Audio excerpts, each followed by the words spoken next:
Good morning. তো সকাল সকাল আবার একটা মিনি ব্লগ নিয়ে এসে গেছি, আর আমার নাইট ডিউটি ছিল। এই যে স্নান টান করে বসে গেছি, আর এই যে দেখো আমার বর বাজারে গিয়ে চিংড়ি মাছ কিনতে গেছে, আজকে রান্না হবে। তো এই যে কত মাছ দেখো, বাজারে গেলেই না এত মাছ দেখে মনে হয় কি সব মাছগুলো কিনে নিই।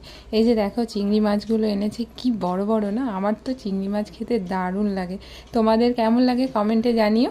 আর এই যে দেখো চিংড়ি মাছের পাগুলো দেখো কি কালারফুল না, এত ভালো লাগছে দেখতে।